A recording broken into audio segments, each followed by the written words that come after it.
Well, welcome back to Fox and Friends. A shocking new Gallup poll reveals that just about 0% of Democrats are happy with the direction of the country.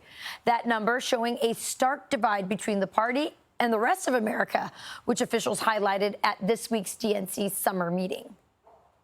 We are not giving over this country to some Timu dictator with swollen ankles. DEI is the very foundation of the Christian church. The DNC acknowledges and honors the Dakota Oyate, the Dakota people, who are the original stewards of the lands and waters of Minneapolis. Don't take the bait in talking about migrant crime or carjackings or the things that actually don't matter to that many Americans.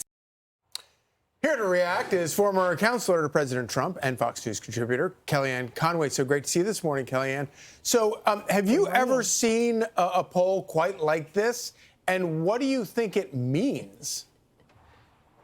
No, you rarely see a poll, Charlie, where the percentage is zero, because there's a margin of error of about 3.5%, which means the Democrats can actually be negative 3.5% miserable. If you look at the crosstabs of this poll, by the way, everybody, this is self-reported data. People are being asked, how do you feel? Since 1972, conservatives have consistently said that they are happier, more joyful in their everyday lives and have more stable mental health. These are self-reported statistics. And so President Trump's accomplishments, 200 days of winning, has just accelerated that misery for the other side. Folks, there's an old saying, if you can't beat him, join him. And it's about time to get on the right side of 80-20, 90-10 issues like crime, like lower taxes, like fewer regulations, like a secure border, peace through strength, the whole list of it. And Charlie, if you look at the crosstabs here, Nate Silver even pointed out, this poll suggests that younger people are less happy, that more religious people have more joy, and that the conservative-liberal dichotomy was the most distinct difference in the entire poll, more than age, race, gender, socioeconomic status, geography, work status. Think about that.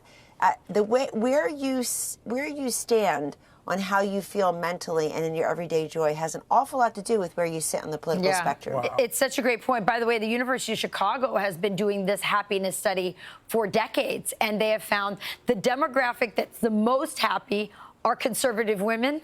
The least happy demographic, liberal men, think Al Gore, or you can name whoever you want. But I think it's interesting because, you know, why not? I mean, is it that, especially now that Trump is elected, as conservatives become happier, they become less happy?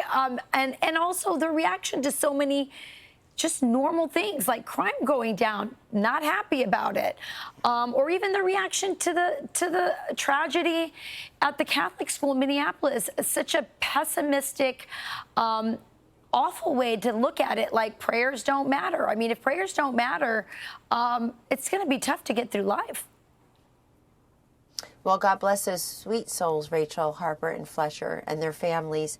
But to your point, the Democrats see opportunity in tragedy, in pain, in suffering, because they have it self-reported data on their own.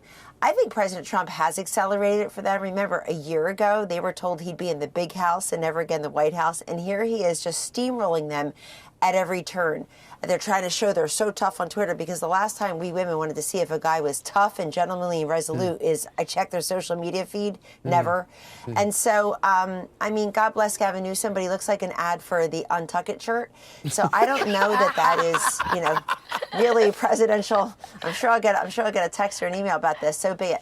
And if it goes on Twitter, I'll never see it. But seriously speaking, folks, put down your phone.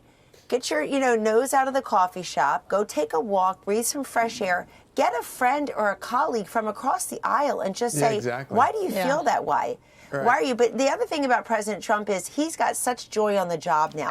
He's setting the tone and the pace for how joyful people are. He just does. He's having a great time bringing the USA, getting rid of all these ridiculous acronyms, DEI and ESG and BLM and CRT and the rest of it, and replacing it with USA. People are feeling great about this country. Oh, Kellyanne, you just nailed it on the head the entire interview. But that last part, Sean said, my husband says, he just, every time he's around him, he's like, I can't believe how much this guy loves his job. Yeah. He just seems so happy. Kellyanne Conway, you do too. You're in that group of the happiest demographic, conservative women. So I couldn't enjoy. be happier, never more joyful. Thank you. Awesome. Take care, everyone. Bye-bye. Happy Warriors are winners. I'm Steve Ducey. I'm Brian Kilmeade. And I'm Ainsley Earhart. And click here to subscribe to the Fox News YouTube page to catch our hottest interviews and most compelling analysis.